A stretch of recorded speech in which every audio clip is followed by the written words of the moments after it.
related to women. And also, Mr. President, we have with us Vice Mayor Buboy Fernandez of Polani Albay. I thought it was JV Ejercito, but it's Buboy pala. Yes. Because in the speeches of Senator JV, he always mentions that they mistake him for Buboy Fernandez when he's in Las Vegas. But we're happy that he had won as Vice Mayor of Polangi. But she still needed to do one more thing. She needed to pee. In a span of almost 12 hours, she found herself detained at Station 7, handcuffed, and brought to Camp Karingal, then brought to another police station, and then finally to Barangay Socorro in Quezon City. 1 a.m. na po siya nakauwi. Her crime? She's a trans woman who needed to pee. Panoorin po natin itong video na ito. Patayin mo yan. Bakit? Nasaan yung policy na bawal mag-video sa loob ng mall? Dito, kami binibigyan mo, di ba? May ginagawa ba kayong masama? Binibidyon mo ka ba? Alam mo sir, kanina sabi, nag-CR ka sa lalaki sa babae. Sabi ko, nasis kitang naayos dun ka sa lalaki. Sabi mo, bakit? Tapos pinipicturean mo na ako, binibidyon mo. Wala ko naman ginagawa masama. Sabi mo ginagawa mo ng trabaho Bakit mo. ako binibidyon? Anong papel mo? Ha? Para sumikap ka? Oo, hindi ka artistahin. Hindi ka maganda para maging sikat ka. Ayan ang binibidyoan ko. Ayan ang nabibidyo.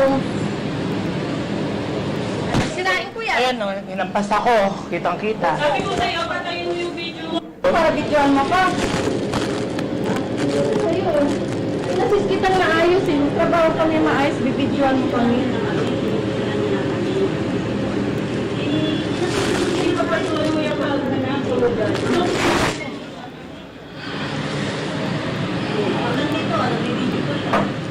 Ayan po, dito po tayo ngayon sa farmer. Ay, sisikat siya.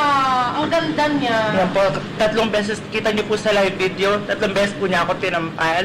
Pati yung cellphone ko, 3 beses niyang tinangkang agawin. Ito nga mag-video. Ayan po, anong kumakarapatan ko? Pigilan mo ko. Pati sasahal mo pa ako. Nasaan ka dito? Nasaan ka? Gusto mo rin? Ano po, dinala po nila ako rito sa may baba ng Farmers Plaza kasi daw po nag-CR ako sa babae. Binatbit po nila ako dito.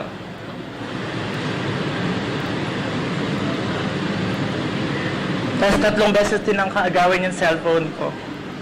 Sarap daw po akong sampalin, sabi niya. Yan, ito ba sa'yo, na papalabember papa dyan? Binatbit ako sa kamay, papunta rito sa baba.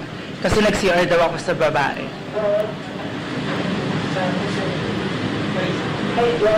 Idamay mo kami dyan. Sige. Ayan po, sabi niya, wag daw po sila i-video kasi wala daw po. Mr. President, my dear colleagues, here is Gretchen, a bright young girl. She called the police when she was not allowed to use the female bathroom at Farmers Plaza. She knew there was a Quezon City Pride Ordinance which prohibits discrimination in the access to services, goods, and facilities on the basis of her sexual orientation and gender identity or expression. Siya yung tumawag ng pulis. Siya yung magrereklamo. But instead, she found herself in handcuffs. Siya yung pinusasan, sinaktan, nilait-lait, dinala sa karingal at hindi pinakinggan. Tingnan niyo po ang larawan na ito. Bakit kamo niya pinipilit sarili niya sa CR ng babae? Una, babae siya. A trans woman is a woman. Pangalawa, pang-araw-araw na karanasan ng mga LGBTQ at lalong-lalo na ang mga trans women ang panghaharas, pangungutya at pang-aabuso sa CR panlalaki. Sa lahat ng mga nagsasabi na walang nangyayaring diskriminasyon sa ating mga kapatid na LGBTIQA sa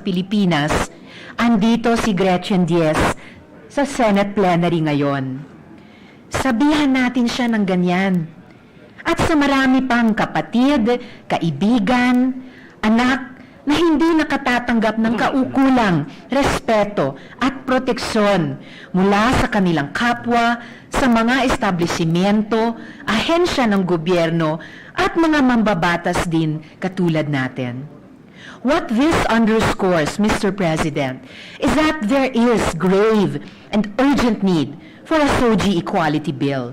Panahon na para sabihin na hindi tayo papayag na may LGBTIQ na poposasan, sasampalin, aalis pustahin dahil sa kanilang kasarian. It's time that we say we will stand by those who speak their truths. Matagal na tayong pinagpapasensyahan ng mga LGBTIQ na mga anak, kapatid, kaibigan at kababayan natin dahil sa ating pagkukulang. Anong sasabihin natin kay Gretchen? Pasensya na anak, hindi namin ito priority sa Senado. Pasensya na Gretchen, hindi namin ito maisa sa batas. Sorry Gretchen, hindi ka muna magsi-CR. Sorry, at ikay nakaposas. I'm calling on my dear colleagues in this plenary at sa buong Kongreso, ipasa na natin ang SOGI Equality Bill para kay Gretchen, para sa lahat ng Filipino lesbians, gays, transgenders, intersex, queers, at asexuals na matagal nang nakaposas sa panghuhusga, pangmamata, at diskriminasyon. Marami pong salamat, Mr. President. The Majority Leader, Senator Bongo is recognized. Mr. President, Oh. Majority Leader, who goes first? The ladies? You first identified Senator Bongo, sir, but we can, if Senator Go will graciously agree to allow ladies first. Senator Jaime Marcos is recognized. Yes, thank you, Mr. President. Merely to support Senator Hontiveros' plea, baliktad na nga yata ang mundo kung sino pa inapi, siya pa ang pinusasan at kakasuhan. Kaya full support po tayo sa SOGI bill. Maraming salamat po. Senator Bongo.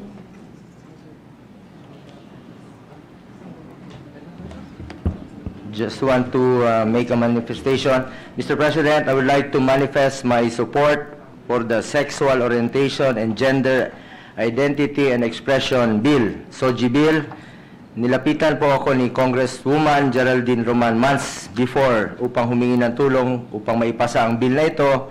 Kanina naman I spoke to the lady from Akbayan, Senator Risa Hontiveros, on her fight to promote the rights and enhance the welfare of the members of various sectors of our society, including the LGBT community through the SOGI bill. Suportado ko po ito, and in fact, sa Davao po, meron kaming anti-discrimination ordinance. It declares as unlawful the acts and conduct of discrimination based on sex, gender identity, sexual orientation, race, color, descent, national, or ethnic origin. Tuwing December po sa Davao, nagpapaparty po kami ni then Mayor Rodrigo Duterte para po sa mga LGBT community. We are all equal under the law, and it is our duty in this institution to ensure that all Filipinos, regardless of their age, sex, religion, ethnicity, or gender orientation, are treated equally and justly. Moreover, it is only right to protect the welfare of our country's gender minorities who have contributed to our development and nation building and have served and continue to serve the Filipino people well. As a country that prides itself for its diversity, it is our moral obligation to safeguard a culture of acceptance and inclusivity to ensure that our children and generations of Filipinos to come will live in a nation where they feel loved, cared for, and accepted. Thank you, Mr. President. Senator Pimentel.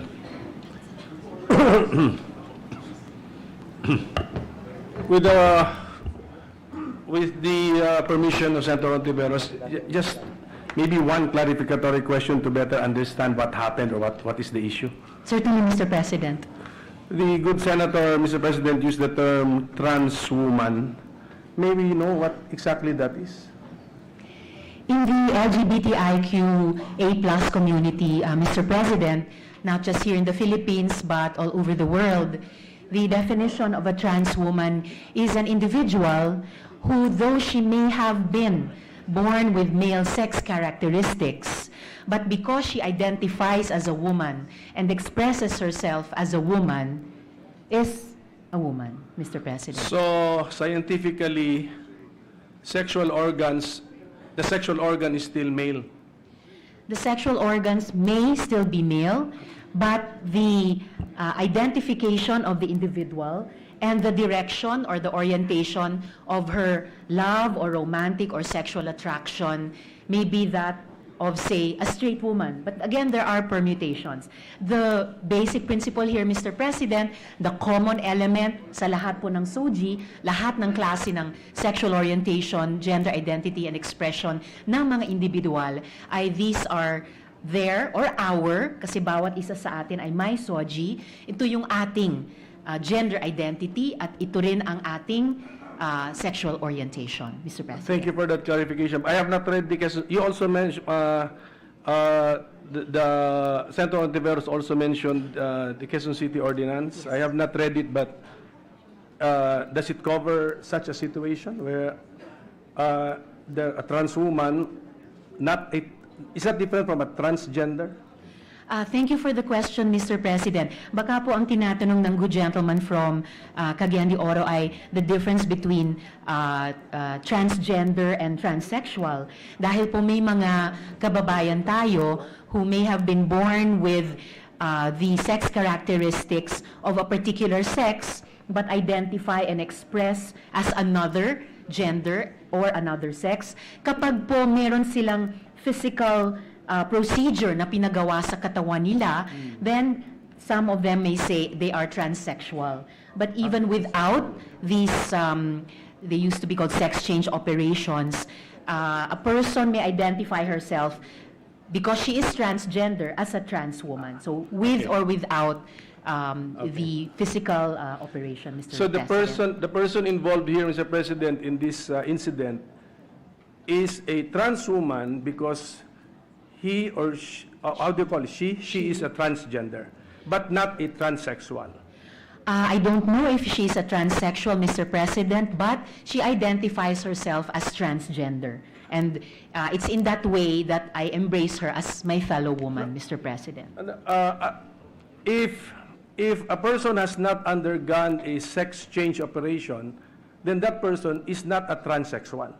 Yes, Mr. President, Okay, strictly so speaking. can we fix the facts here? What the subject of your privileged speech, Madam Senator, is not a transsexual because he has not undergone a sexual change operation, but she is called a she because of her gender identification. Yes, Mr. President, I do not know if Gretchen is a transsexual, but she identifies as a trans woman, as transgender. And on that basis, as a woman, I would also go into a ladies' room with her, as I have been in the past years, friends or associates of mine who identify as transgender.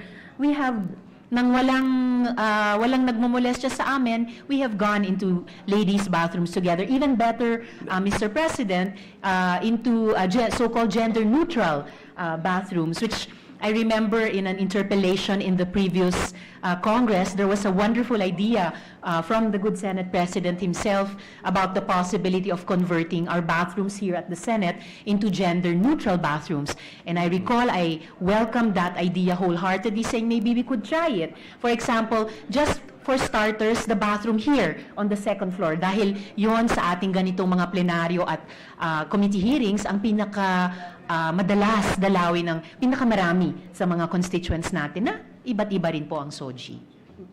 I have not read, Mr. President, the Quezon City Ordinance, but I don't know if the good senator has read it. And does it cover the situation where, because it's about non-discrimination, no? But does it cover the situation where a physical male will be allowed to use women's comfort room? Yes, Mr. President. The basic term that the community uses to describe itself, LGBT, includes the T, which is transgender.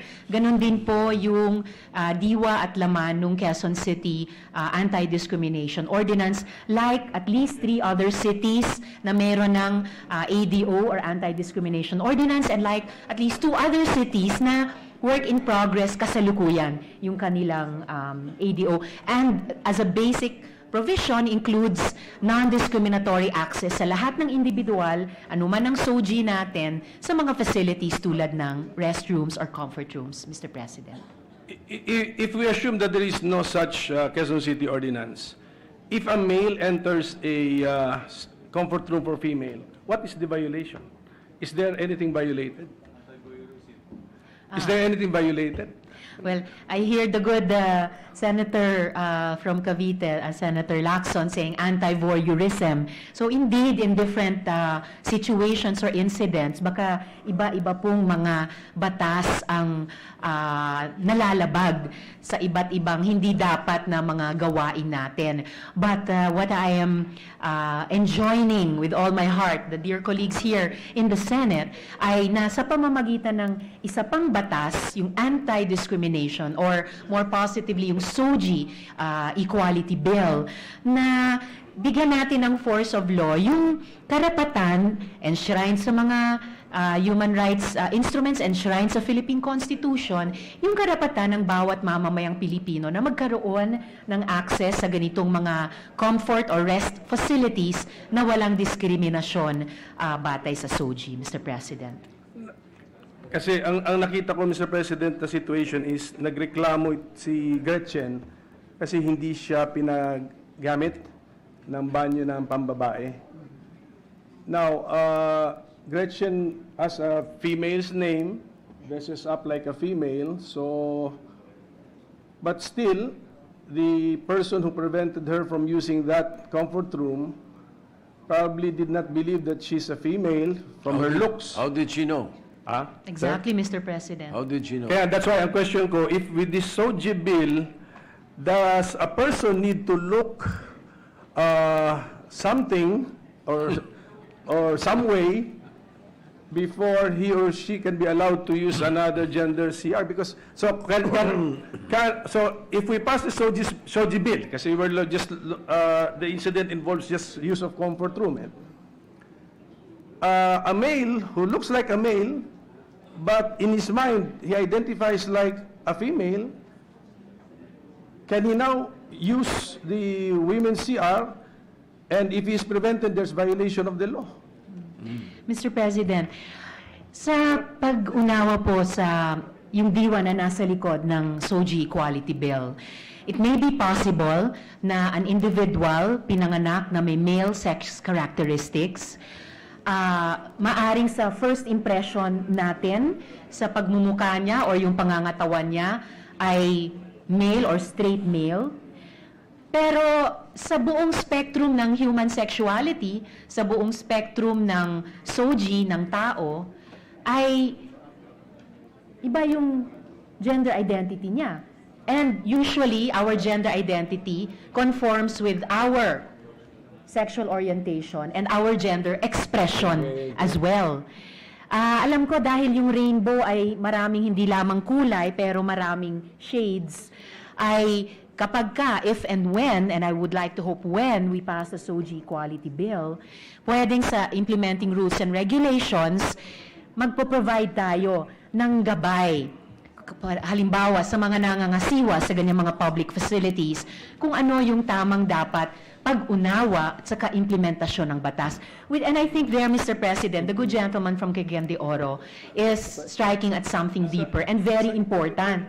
Kasi kahit hindi pa natin naipasa yung SOGI Equality Bill sa ating bansa, sa syudad kung saan nangyari ito kay Gretchen, meron na pong batas, lokal na batas in the form of the Anti-Discrimination Ordinance. At nagbumukang at least at first sight. At ganun din po yung feedback ng mga netizens na nakapanood ng video ni Gretchen mula kagabi hanggang ngayon, mukhang may malaking pagkukulang dun din sa pag-orient sa mga empleyado na nagtatrabaho sa mall na iyon na meron na pong kalahating dekada na actually, Mr. President, 5 years of the Anti-Discrimination Ordinance in Quezon City. Dapat na orient lahat ng mga empleyado sa lahat ng mga establishments na itong syudad, kung saan natin kinukuha yung ating business permit, halimbawa, ay mayroong ganitong batas. At dapat institutionalized at internalized din po ng lahat ng nagtatrabaho doon. Bahagi na po ng kanilang customer relations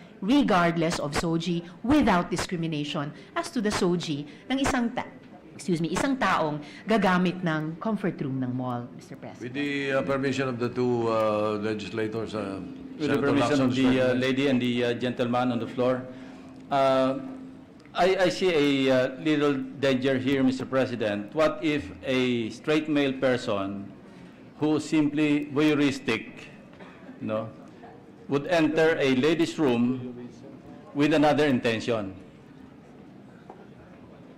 dressed in a female attire, but whose intention is simply just to Harass. not harass, but he's simply voyeuristic. He just wants to see some ladies, inside the comfort room, the ladies' room. Actually, yes. That's dangerous. No? I agree, Mr. President, that would be dangerous if that were a common occurrence. And in fact, partly agreeing with or sharing the concern of the good gentleman from Cavite, there are actually a number of incidents that men, ostensibly straight men, have entered ladies' rooms with that very intent of voyeurism, even harassment, or worse, forms of sexual abuse against women. Pero ang kapansin-pansin dito, Mr. President, they did not even take the trouble of dressing up as women. They just entered as themselves, dressed in their usual everyday garb. Sa pagtingin natin, kitang-kita na straight men na hindi nila kailangan magpanggap. So, iba po sa sitwasyon, halimbawa, ni Gretchen, a trans woman, and on her way home, dressed as she usually is on a day-to-day basis, katulad sa akin, ay gustong gumamit ng banyo. Anyway, when I cited my example, I was just thinking of Senator Recto. That's all, Mr. President. The example that you gave this gentleman from Cavite, Senator Lacson, is considering that it is at present. So, it happens even without the law. With the law, it is now allowed. Actually, no, Mr. President. And dun po sa mga sitwasyon na sinabi ng good gentleman from Cavite, edi i-filean po natin yung ganyang mga lalaki, straight men, na pumapasok, bihis lalaki pa rin, para maging voyeur. Kaya, Then kakasuhan po sila ng voyeurism, harassment, and other cases for which we already have laws. Of course, I'd also like to make of record that I continue to count on our good Senate President pro tempore, who even in the previous Congress went on record supporting the passage of the SOGI Equality Bill, and I continue to have faith in his faithfulness to the passage of this bill. Dagdag po, Mr. President, according to Section 4 of the Quezon City Ordinance na tinatanong po ng good gentleman from Cagayan de Oro, indeed, establishments have to provide gender-inclusive facilities or all-gender comfort rooms. This means there is a legal obligation in Quezon City to embrace all kinds of SOGI in the provision of facilities, Mr. President. Okay po yun, Mr. President, that's in the ordinance, but the specific facts of the case, di ba, na Gretchen wanted to use the ladies' comfort room. So, well, Mr. President, nakikita natin sa incidenting ito na ang kinasuhan, ang napusasan si Gretchen. Pero ang sinasabi nyo na meron dapat ibang nakasuhan. So, yan ang problema ngayon, Mr. President, na in the future, kawawa rin yung mga wrong judgment kasi, for example, bihis lalaki, itsura lalaki, pero mentally identifies as a female. Now, under the SOGI law, will have the right to use a female CR paano na kayo, if somebody makes a wrong judgment because of the appearance, then may kaso ngayon siya. So, this is only one, this is a preview of the clogging of, a multiplication of cases and clogging of, further clogging of court dockets. Actually, Mr. President, gusto ko pong pasalamatan yung good gentleman from CDO for helping me think aloud about paano ba tayo magpo-provide in a just and reasonable law, pati sa IRRs niya. At dito po talaga, sa ganyang mga sitwasyon na, kunyari, may urgent need na for the bathroom, na hindi pa natin kailangan magdebate sino, ano ba, ako or siya. This is where the gender-neutral bathrooms come in. When if you think about it, ang mga banyo natin sa mga bahay natin ay mga gender-neutral din. And I have seen a growing number of these gender-neutral bathrooms. May toilet para dun sa nais gumamit ng toilet, may urinals sa mga kailangan gumamit ng urinal, and then there's a common sink area where people, dahil din sa dami ng mga tao, usually halo-halong mga sex, halo-halong mga soji, it's actually a very familial environment, Mr. President, with each one not even necessarily looking out for each other, but just minding their own business. Kasi halos iisa lang naman ang dahilan kung ba't tayo pumupunta sa banyo sa public areas. And it's really to fulfill a certain biological need, Mr. President. Yes, Mr. President. So I agree with the lady senator that as far as the use of comfort rooms are concerned, this can be solved. Yes, Mr. With President. infrastructure, etc. But there are other issues involved in SOGI. If I recall, academic freedom, even parental authority. So maybe it's really time.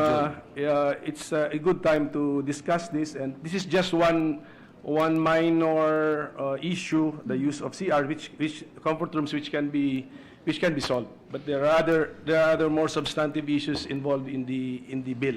But we are all for eliminating discrimination in our society. So, but yun lang po, yung ayoko lang yung mas dadami pa ang kaso, ang dami pang kasuhan kawawa naman. I mean, will the gentleman go if you don't mind, will you go back to your original question, because I really want to be clarified also. the definition, sir. What is a transgender? What is a transsexual, transwoman? What is a transvestite?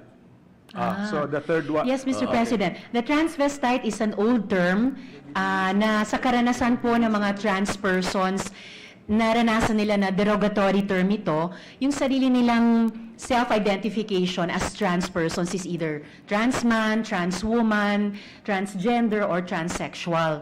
And yung transgender is the more all-embracing term. It refers to an individual na pinanganak with a certain set of sex characteristics, and then nung nakilala niya yung sarili niyang pagkatao at kung paano siya magmahal ng ibang tao, ay maaring yung gender identity and gender expression na hindi nagko-conform dun sa sex niya, yung nakaprint sa kanyang birth certificate.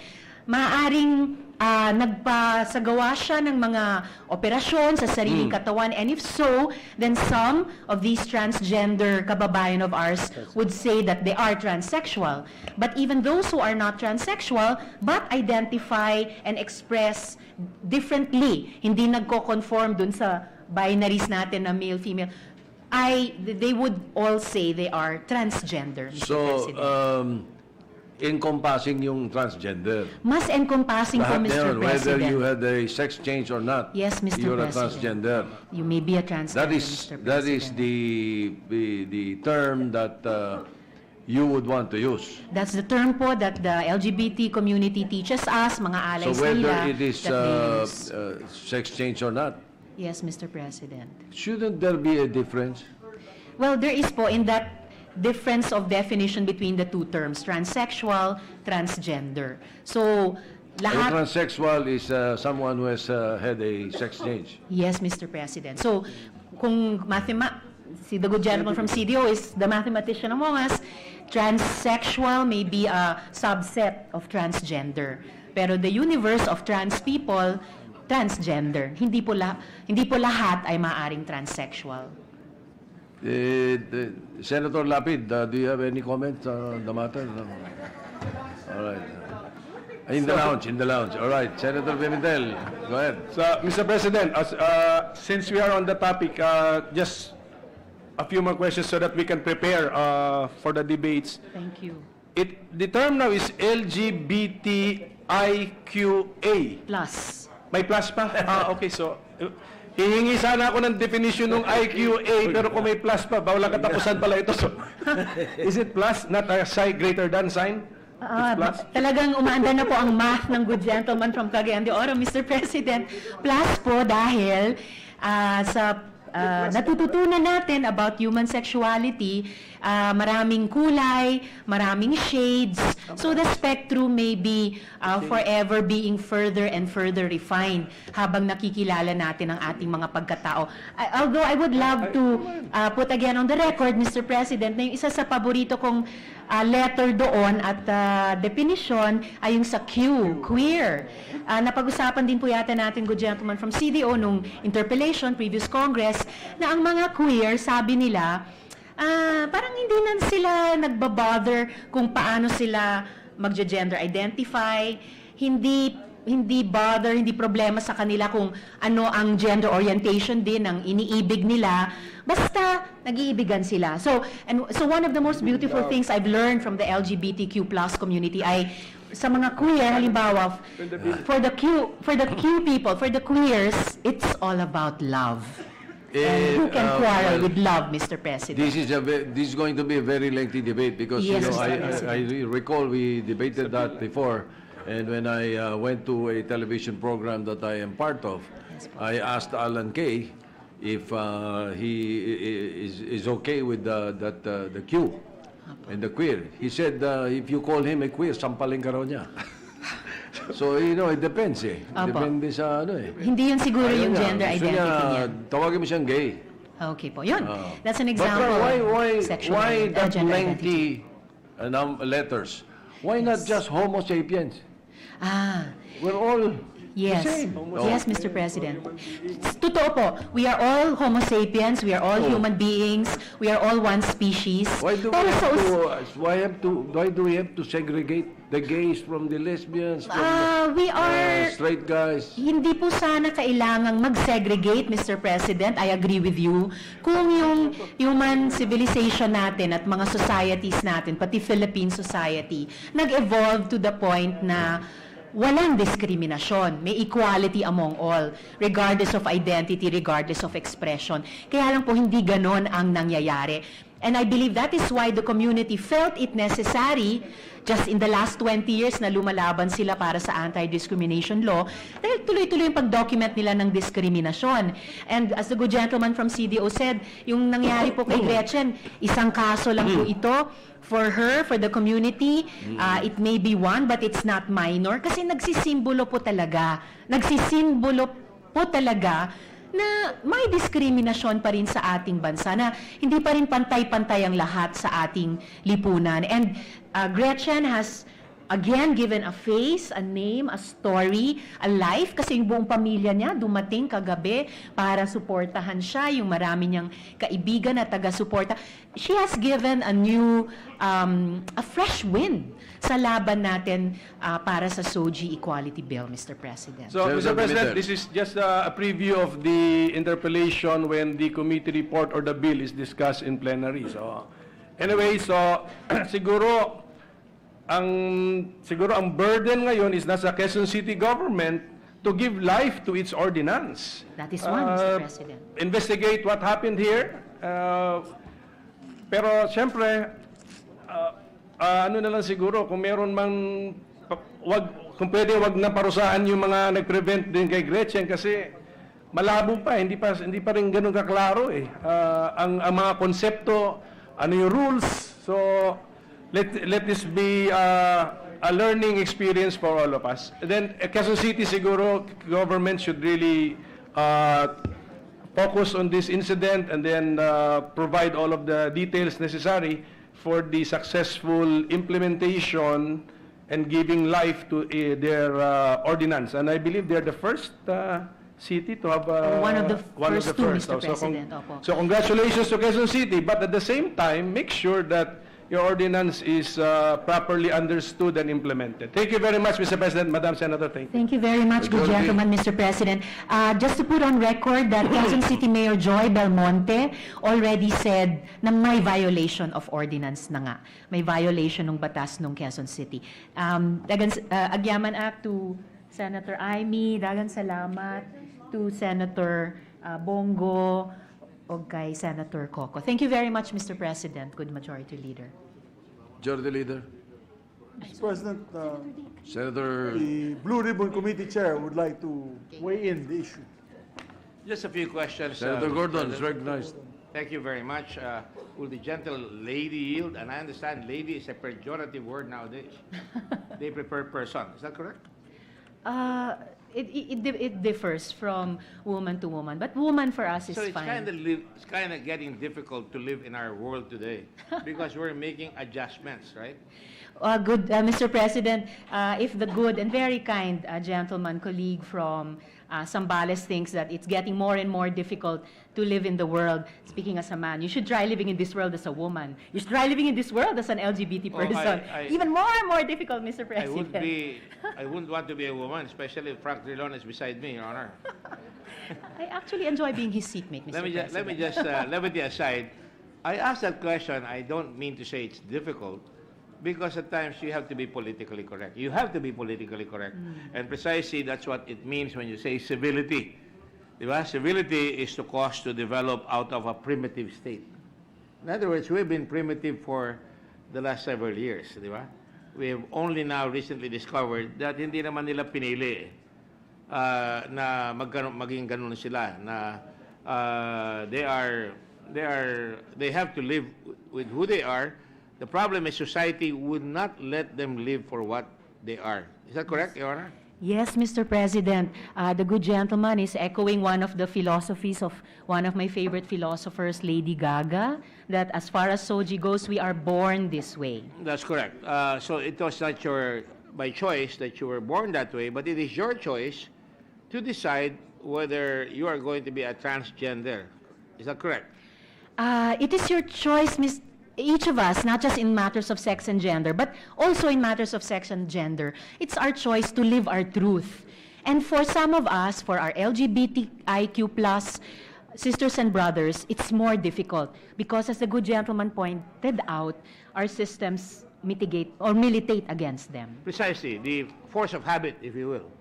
Among Force others, of Mr. bad President. habit, if you will. Now, when you say it is difficult, and now you use the word difficult, not just me, Opo. it's because convention has forced us to take traditional positions that are going to have to make adjustments. For an example, and this is not being facetious, what is the future of toilets in the future, Your Honor? The future of toilets. Because right now there's a big debate in America and other places, male toilet, female toilet, and there's a big brouhaha when a transgender who has transformed herself into a woman goes into a ladies' toilet, and a lot of mothers are fretting when their children are in the same toilet. So now you have to have added infrastructure, so to speak. Either you have 3 toilets, or you have 4 toilets, or you have 1 toilet, which means you can, as you can see in the, I researched that, you can have a toilet, 1 toilet that says gender neutral. Yes, Mr. President. Right? Yes. Can you show it, please? Thank you. Wala ba? Can you unfurl the banner, please? The screen? Well, anyway, while we're waiting for it, while we're waiting for it, Your Honor, it would be a problem because there will be concerns by parents over their kids. For example, as already pointed out, I believe, by Senator Lacson, or is it Senator Pimentel, so somebody could be masquerading as a woman, when in truth and in fact he's a man, and he could be somebody who is a serial killer or a serial rapist. That would be a possibility, wouldn't it, that we have to face up to? It's a possibility even now, Mr. President. Correct. Without the law to protect LGBT persons against discrimination or to enshrine in law their equality. Which means it would be a qualified crime if somebody does that. that will mean talagang deprave yung character and conduct and attitude so that they would take advantage of a toilet designed to protect or to at least respect yung kasarian ng isang tao. Would that be correct? I think, Mr. President, if we were in fact to provide on a wide scale those gender-neutral bathrooms, on the one hand, it would help achieve, it would be one way of achieving our goals of a SOGI equal society, of a society that was freer from discrimination.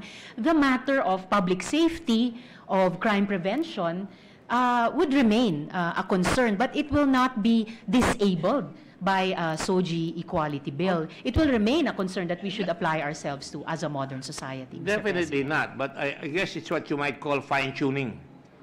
You're fine-tuning society to the new reality. That we are now beginning to accept the fact that there are people born and they're, as they say, I remember Christian Jorgensen when I was still in grade school, she was a woman trapped in a man's body. And so she was, I think, the first transgender. Trans man, Mr. And she even President. said, I can be a wife, but not a mother, if you recall. Oh, very interesting, Mr. President. No, but that's a statement that was very popular in our school at the time because everybody has not accepted the fact that there was a situation where other people would have to respect. At that time, LGBT, so for that matter, the gay types were bullied in school. Yes, And Mr. President. and that's why I said it was quite difficult for somebody born as such to adjust to the life that he seeks, no? And that is why, Mr. President, those of us who have observed and accompanied the struggles of these our LGBTQ kababayan, we know, like the mothers that the good gentleman from Zambales mentioned earlier, mothers should be concerned equally for the safety of their children in bathrooms, equally that all of us mothers, that our LGBTIQA plus children should have access to these bathrooms, especially gender-neutral bathrooms, where there would be no discrimination against them, where they would be equal to others in the use of these facilities, Mr. Your Honor, I President. call the attention of our colleagues in some of the toilets that are coming out of the world. For example, gender-neutral toilet. Yes, Mr. All right, and then there's another one, whatever. Can you recycle it, please? Gender-neutral toilet, or they were presenting it earlier. Can the audiovisual guys take a look? That's Yeah, there you beautiful, go, Mr. there you go. President. Restroom with different types of, the symbol of man, woman, and the other, yeah. Mix Subiri is asking me if I could be majority floor leader, so I would have to transform myself into a majority floor leader right now. And my last question, for the sake of our friendship and my, is simply this. I just found out that you have added a Q. And Q used to be a pejorative word, queer. Yes. When you're called queer, that usually is the start of a fight, right? Yes, Mr. President. It's the community itself that added this letter and the identity attached to it, queer, in their self-identification as part of the LGBTQ community. So when it is a member of the community, herself or himself, who they call themselves that, they use that to identify themselves, then they have claimed that term. How would we translate now LGBTQ in Tagalog or in Visaya? We don't even try yet, Mr. President. See, Oo, siguro po the adjustments have to be made in our Opo. language, in our culture. I di ba? agree, Mr. President. Siguro that will evolve naturally, organically, as we institutionalize gender equality, as we institutionalize anti-discrimination, and as we internalize it as Filipinos and as different peoples of the Philippines na may kanya-kanya tayong mga lingwahe. I was trying to think, Mr. what would be President. the crime committed by that policeman who arrested that person inside the bathroom, put the cuffs on him, when Well- the Constitution assures us that all men are created equal, Yes, and they have the right to life, liberty, and property. Yes, Mr. That's President. Article 1 of the Bill of Rights, not Article 3, Section 1 of the Bill of Rights. I believe QC Mayor Belmonte has set the tone, Mr. President, by announcing that indeed there was a violation of the Quezon City Ordinance. So they will look for the appropriate provisions I was within wondering, that city law. Your Honor, if I could ask the policemen, former policemen in the chamber, what would they call now a police person who has joined the police force? Would there be discrimination for LGBT or queer? Would there be just discrimination now? In fact, I'm proud, Have we Mr. accepted President, that? the armed forces and the national police, even before the passage of this law, they already implement equal opportunity employment for members of the LGBTIQ plus community who feel a calling to the profession of arms. I think General Bato wants to speak up and tell us how he engineered this coup. How would you now call them, Your Honor? As cops. Mr. President, siguro, Senator De La Rosa. pagdating doon sa insidente na yon, you are referring to what crime did that policeman commit? Well, you're answering the first question. Go ahead. Yung first question, sir. Yes. I would rather say that kung nabugbog yung kanyang kamay dahil sa pag-handcuff, baka slight physical injuries. All right. Pero pag sabihin mo na illegal arrest, I can't, as a policeman, I can't think of a crime na ganun. Siguro, kung nabugbog yung kamay sa pusas. Now, Salamat kaayo for the legal advice. let me go to my last Hindi question. Mr. President. Police Or advice yan. opinion, yes. Police advice. And now let me address this presume now it's legal. to both our friends in Congress here in the Senate. How would you now call a police LGBTQ? Sir or ma'am, and his or her rank. Yes, What? Mr. President. How do you call him? Police general pa rin. No, let's say somebody joins the police, is queer, police queer?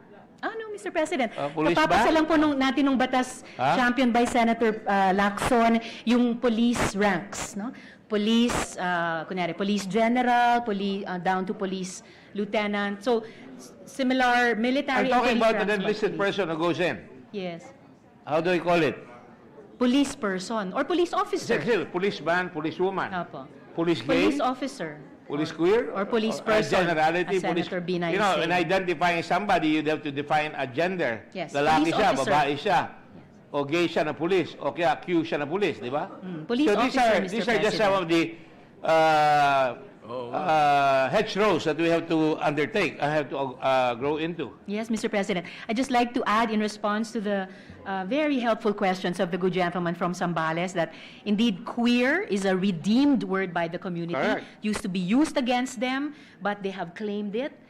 In the same way that African Americans, among themselves, they joke teasing each other with the N-word. Pero Yeah. wag ka, pag puti ang nagtawag sa kanila, then it is a racist slur. But for them, they use it in a very different, liberating way now. Finally, if we really... Yes, Mr. President. And then I would like start... I would just like to emphasize that I am for equality. I you, Mr. respect the individual for what he is, and definitely will strive to make sure that everybody treats him equally, or her equally, or them equally. Di ba? Thank you it's so really, much, Mr. Language is beginning to be a little bit more creative. Di ba?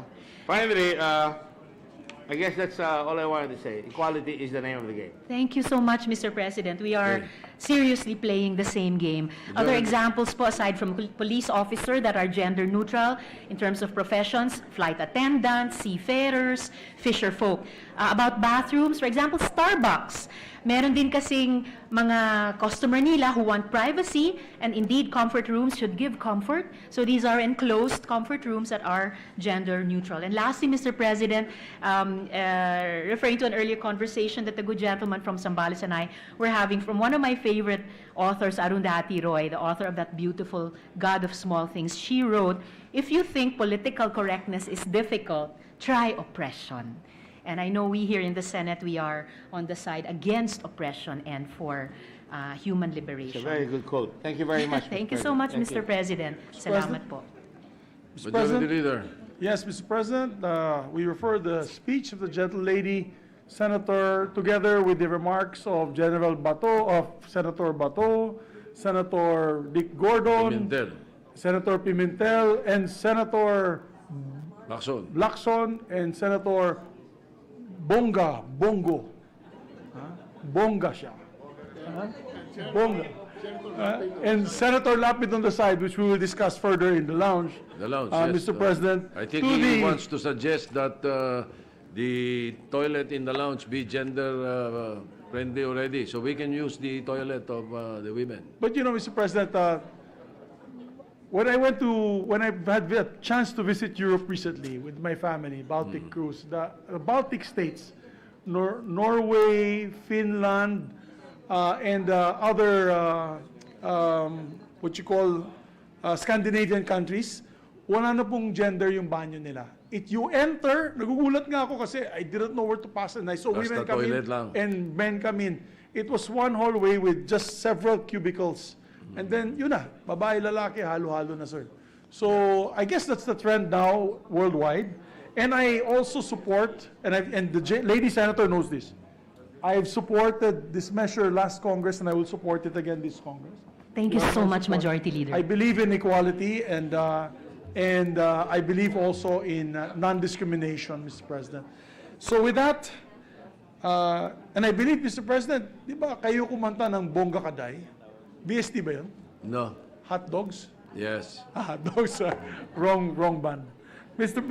President, I move that we refer the speech of the lady senator and all the remarks to the Committee on Women, Children, Family Relations, and Gender Equality. I so move. All right, any objection? Hearing none. So referred. Mr. President, we have guests from Porac, Pampanga here with us. One happens to be the brother of Senator Lapid, Councilor Humberto Lapid, and Councilor Edwin Abuque, and Councilor Mike Tapang is with us here. Welcome to the Senate. Mr. President, before we proceed to reference of business, just a quick housekeeping measure. With the permission of the body, I move that Senate Bill number 347 and Senate Bill number 574 be secondarily referred to the Committee on Energy. These bills were primarily referred to the Committee on Public Services, one bill, and the other on Ways and Means, Mr. President. So move. Any objection? Hearing none. So moved. Mr. President, I move that we proceed with reference of business. Secretary will proceed with reference to business. Reference of business, bills on first reading. Senate number 751, titled An Act Creating Medical Scholarship and Return Service Program for the Recruitment of Qualified Filipinos who will serve as primary care workers in priority barangays, municipalities, and cities, appropriating funds therefore and for other purposes, introduced by Senator Poe. Referred to the Committees on Health, Higher Education, and Finance. Senate number 752, an act banning the catching, sale, purchase, possession, transportation, importation, and exportation of all sharks and rays or any part thereof in the country, introduced by Senator Gatchalian. To the